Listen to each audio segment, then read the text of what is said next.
মহিলাদের সিজার করার ব্যাপারে ইসলামী শরীয়ত কি বলে? টেক্সটাইল ইন্ডাস্ট্রির প্রিন্টিং ডিপার্টমেন্টে বায়ার প্রদত্ত বিভিন্ন ধরনের কার্টুন প্রাণীর ছবি প্রিন্ট করা হয়, সেখানে চাকরি করা যাবে কি? বিয়ে ছাড়া এবং দুধভাই বানানো ছাড়া আর কোনো উপায়ে কি মাহরাম বানানো যায়? লিখেছেন পাত্রী দিনদার কিনা যাচাই করব কিভাবে? অতিরিক্ত রাগ হলে কি করা উচিত? নামাজের মধ্যে সাদা স্রাব হলে করণীয়। একজনের বউ আরেকজনের সাথে পালিয়ে গেছে, কয়েকদিন পরে সে আগের স্বামীর কাছে আসতে চাচ্ছে, স্বামীর সঙ্গে তার তালাক হয়নি, এখন কি তাদের আবার বিয়ে সম্পন্ন করতে হবে কিনা? আমার মা মারা গেছেন, আমার মামিকে কি আমি মা বলে ডাকতে পারবো কিনা? চলুন তাহলে আর দেরি না করে, বিলম্ব না করে আপনাদের যে সমস্ত প্রশ্ন ইতিমধ্যে আমাদের কাছে চলে এসছে সেগুলোর উত্তর দেওয়ার পালে আমরা প্রবেশ করি। এভরিডে টেক্সটাইল এআইডি থেকে আপনি লিখেছেন, টেক্সটাইল ইন্ডাস্ট্রির প্রিন্টিং ডিপার্টমেন্টে বায়ার প্রদত্ত বিভিন্ন ধরনের কার্টুন প্রাণীর ছবি প্রিন্ট করা হয়, সেখানে চাকরি করা যাবে কিনা? একজন টেক্সটাইল ইঞ্জিনিয়ার হিসেবে বিভিন্ন টেকনিক্যাল বিষয়সমূহের দায়িত্ব পালন করতে হয়, শরীয়তের দৃষ্টিতে এটি জায়েজ হবে কিনা? আপনার বেশিরভাগ কাজ যদি হালাল হয়, এরকম দু চারটা কাজ হয়, তাহলে সেক্ষেত্রে আপনার পুরো উপার্জন হারাম হবে না। তবে হ্যাঁ, যেটুকু হারাম সেটুকুর জন্য আপনার যে ভূমিকা, আপনি যে সেটির জন্য কাজ করছেন, সেটুকু তো অবশ্যই হারাম হবে, হারামের সহযোগিতা হিসেবে। অতএব যদি বিকল্প কোনো পথ আপনার সামনে খোলা থাকে, সেই পথে আপনার যাওয়ার চেষ্টা করা দরকার। এরপরে সিজুকা এআইডি থেকে আপনি লিখেছেন, বিয়ে ছাড়া এবং দুধভাই বানানো ছাড়া আর কোনো উপায়ে কি মাহরাম বানানো যায়? উত্তর হলো, মাহরাম বানানোর জন্য তিনটি উপায় রয়েছে শরীয়তে। এক হলো রক্ত সম্পর্ক। রক্ত সম্পর্কের মাধ্যমে একে অন্যের মাহরাম হয়ে থাকেন, তখন পরস্পরের সাথে দেখা সাক্ষাৎ করা জায়েজ হয়। আবার বিবাহ বন্ধন পরস্পরের মধ্যে আবদ্ধ হওয়া কোনো কোনো ক্ষেত্রে হারাম থাকে। এটি হলো একটা উপায়। দ্বিতীয়ত হলো দুধের যে সম্পর্ক, রদাআন যেটাকে বলা হয়, সেটি। অতএব কোনো শিশু যখন অন্য কোনো শিশুর সাথে একযোগে কোনো মায়ের দুধ পান করবেন, তারা যদি দুই মায়ের সন্তান হয়ে থাকেন, দুধ পান এক মায়ের করলে সেক্ষেত্রে তারা পরস্পরের মধ্যে ভাই বোন বা পরস্পরের মধ্যে রক্ত সম্পর্কের মতো আত্মীয়তার বন্ধনে তারা আবদ্ধ হয়ে যান এবং তাদের পরস্পর আপন ভাই বোনের সাথে বিবাহ যেরকম হারাম, তাদের সাথে বিবাহ করা হারাম পরস্পরকে, এবং আর আপন ভাই বোনকে যেরকম দেখা দেওয়া জায়েজ, তাদের সাথেও পরস্পরকে দেখা দেওয়া তারা জায়েজ।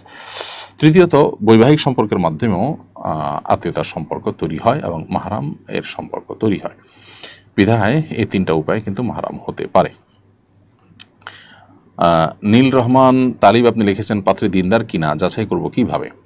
পাত্রীর দিনদারিতা যাচাই করবার জন্য সবচেয়ে বড় উপায় হলো পাত্রীর মধ্যে কোরআন এবং সুন্নাহর প্রতি আনুগত্য আছে কিনা, আল্লাহ এবং তার রাসূলের প্রতি আনুগত্য আছে কিনা। আজকাল অনেকে আছেন, যা ছেলে মেয়ে সবার মধ্যেই দেখা যায়, যারা নিজেদেরকে মুসলিম দাবি করেন, নামাজ কালামও পড়েন, মেয়েরা হয়তো বোরকাও পড়েন, কিন্তু আসলে তিনি দিনদার নন। একজন মেয়ে, তিনি বোরকা পড়েন, কিন্তু তার প্রচুর লোভ, তার অনেক নেশা আছে, সোশ্যাল মিডিয়ার নেশা, বিভিন্ন নেশা, টাকার নেশা। তো এটা দিনদারিতা নয়। দিনদারিতা মানে হলো পরিপূর্ণভাবে নিজেকে আল্লাহ এবং তার রাসূলের সামনে সঁপে দেওয়া, কোরআন এবং সুন্নাহর সামনে আত্মসমর্পণ করার নাম দিনদারিতা। অতএব এই আত্মসমর্পণ যদি কারোর মধ্যে থাকে, সেটাই হলো পরিপূর্ণ দিনদারিতা। এটা যাচাই করবার জন্য তার ব্যক্তিগত জীবনযাপন, তার উঠা বসা যাদের সাথে, তাদের মাধ্যমে এটি পরখ করা যেতে পারে। এটা শুধুমাত্র বাহ্যিক কর্মকাণ্ড দিয়ে আসলে সবসময় পরখ করা যায় না। এরপরে সোহাগ চাচু এটি থেকে আপনি লিখেছেন, অতিরিক্ত রাগ হলে কি করা উচিত? অতিরিক্ত রাগ হলে আপনি আউযু বিল্লাহি মিনাশ শাইতানির রাজিম পাঠ করবেন, ইনশাআল্লাহ রাগ কমে যাবে। আর দাঁড়ানো অবস্থায় রাগ আসলে বসে যাবেন, বসা অবস্থায় রাগ আসলে শুয়ে যাবেন, এক জায়গায় রাগ আসলে সেই জায়গা থেকে সরে যাবেন, ইনশাআল্লাহ রাগ কমে যাবে। এগুলো সবগুলো নবী সাল্লাল্লাহু আলাইহি ওয়াসাল্লাম শেখানো আমল। এর বাইরে রাগ হলে মানুষ অনেক বেশি তার শরীর গরম হয়ে যায় রাগের চোটানোর সময়। ওযু করলে ইনশাআল্লাহ রাগ প্রশমিত হয়ে যাবে। রাগ প্রশমন করবার জন্য নবী সাল্লাল্লাহু আলাইহি ওয়াসাল্লাম শেখানোর অনেকগুলো আমল আছে, এই বিষয়ে আমাদের একটা ভিডিও আছে, সেটা দেখে নিতে পারেন। মুজাফফর আহমদ আপনি লিখেছেন, নামাজের মধ্যে সাদা স্রাব হলে করণীয় কি? এটা যদি বের হয়, প্রায় সময় যদি এরকম বের হয়ে থাকে, তাহলে সেক্ষেত্রে এমন কিছু দিয়ে রাখা উচিত যাতে আপনার কাপড় চোপড় শরীর নষ্ট না হয়। আর যদি হঠাৎ এরকম বের হয়ে থাকে, তাহলে সেক্ষেত্রে নাপাক বের হয়েছে এবং উযু ভঙ্গ হয়েছে, সেটি ধর্তব্য হবে, আবার উযু করে আপনাকে নামাজ পড়তে হবে। আর যদি নিয়মিত অনবরত বের হতেই থাকে, তাহলে প্যাড ইত্যাদি দিয়ে ওয়াক্ত হলে উযু করে নামাজ পড়ে নেবেন। খাদিমুল ইসলাম আপনি লিখেছেন, একজনের বউ আরেকজনের সাথে পালিয়ে গেছে, কয়েকদিন পরে সে আগের স্বামীর কাছে আসতে চাচ্ছে, স্বামীর সঙ্গে তার তালাক হয়নি, এখন কি তাদের আবার বিয়ে সম্পন্ন করতে হবে কিনা? আরেকজনের সাথে যে পালিয়ে গেছে সেটা তো অবৈধ সম্পর্ক, যেহেতু প্রথম স্বামীর সঙ্গে বিচ্ছেদ হয়নি, তালাক হয়নি, বিধায় অবৈধ সম্পর্ক থেকে ফিরে পূর্বের স্বামীর সাথে এসে সংসার জীবন যাপন করলে সেটি হালাল হবে, নতুন করে বিয়ের প্রয়োজন হবে না। কিন্তু তিনি যে জঘন্য অপরাধ করেছেন জেনা লিপ্ত হয়ে, সেটির কারণে তাকে তবায় নাসুহা বা খাঁটি অন্তরে যথাযথ তওবা করতে হবে। রিয়াদ হোসেন লিখেছেন, আশুরার 10 তারিখ মানুষকে খিচুড়ি রান্না করে খাওয়ানো যাবে কিনা? আশুরার 10 তারিখে নবী সাল্লাল্লাহু আলাইহি ওয়াসাল্লাম রোজা রাখতে বলেছেন, আপনি খিচুড়ি খাওয়াবেন কোত্থেকে? আশুরার দিন 10 তারিখে খিচুড়ি খাওয়ানো বা খিচুড়ির আয়োজন করা, এগুলোর কোনো নির্দেশনা কোরআন এবং সুন্নাহর কোথাও নেই। এটি বরং বেদাতে পর্যবেসিত হবে আমাদের সমাজ যেভাবে হয়ে থাকে, লাল ট্যাগ ইত্যাদি বসিয়ে। এমনি ফিরোজ মিয়া লিখেছেন, আমার মা মারা গেছেন, আমার মামিকে কি আমি মা বলে ডাকতে পারবো কিনা?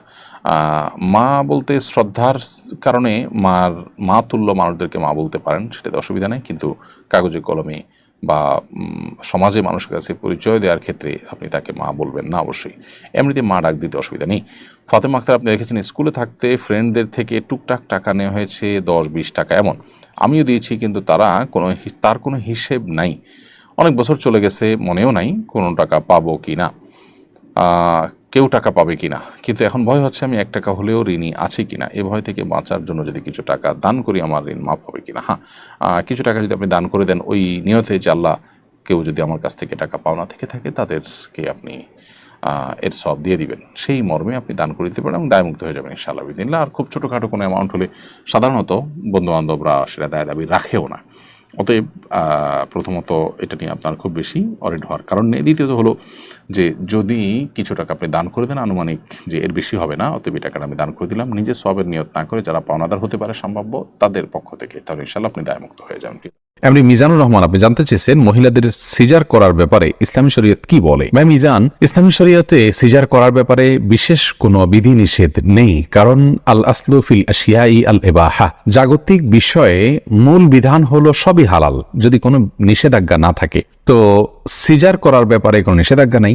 কোনো মায়ের যদি গর্ভস্থ সন্তানকে বের করে আনার জন্য অপারেশন করার প্রয়োজন হয়, তাহলে সে ব্যাপারে শরীয়তের কোথাও নিষেধাজ্ঞা দেওয়া হয়নি। ট্রিটমেন্টের অংশ হিসেবে আপনার এরকম কিছু করা যাবে না, এরকম কোনো নিষেধাজ্ঞা যেহেতু নাই, অতএব এটি হালাল। এটাকে হারাম বলবার কোনো কারণ নেই। শরীয়তে যেটাকে হারাম বলেনি সেটা হারাম হয় না। শরীয়তে সব হালাল, জাগতিক এবং দুনিয়াবী বিষয়ের ক্ষেত্রে সবই হালাল, শুধু যেগুলোকে নিষেধ করেছে সেগুলো হারাম। সিজারের বিষয়ে যেহেতু কোনো নিষেধাজ্ঞা নাই, অতএব এটি হালাল ইনশাআল্লাহ যদি প্রয়োজন হয়। তবে হ্যাঁ, প্রয়োজন ছাড়া সিজার করা এটা অনুচিত। তার কারণ হলো আল্লাহ রাব্বুল আলামিন আমাদেরকে যে নেয়ামত দিয়েছেন, ইচ্ছাকৃত সে নেয়ামতকে নষ্ট করা জায়েজ নেই, বরং আল্লাহর নেয়ামতের শুকরিয়া আদায়ের একটা দিক এটাও যে সেটাকে যথোপযুক্তভাবে ব্যবহার করা। অনেক মা বোনরা আজকাল সিজার করছেন নিছক আপনার শখের বশে বা শৌখিনতা বশে। তার মানে যদি সিজার করেন তাহলে সেক্ষেত্রে তার শারীরিক বিভিন্ন আপনার অসুবিধা থেকে তিনি রক্ষা পাবেন, অথবা তার মনের মতো কিছু হবে, তিনি কষ্ট করতে চাচ্ছেন না, বা এই জাতীয় কারণে অনেক সময় সিজার করা হয়, আমরা শুনে থাকি। সেটা খুবই নিন্দনীয় হবে। কারণ হলো বিনা প্রয়োজনে নিজেকে কষ্ট দেওয়া বা নিজের ক্ষতি করা, এটা এক ধরনের ক্ষতি, নিজেকে ত্রুটির মধ্যে ফেলে দেওয়া। এরপরে সন্তান চাইলেও আর নির্দিষ্ট সংখ্যার পরে আর নেওয়া যাবে না। তো এই জটিলতাগুলো ফেলছি আমরা ইচ্ছাকৃতভাবে। সেটা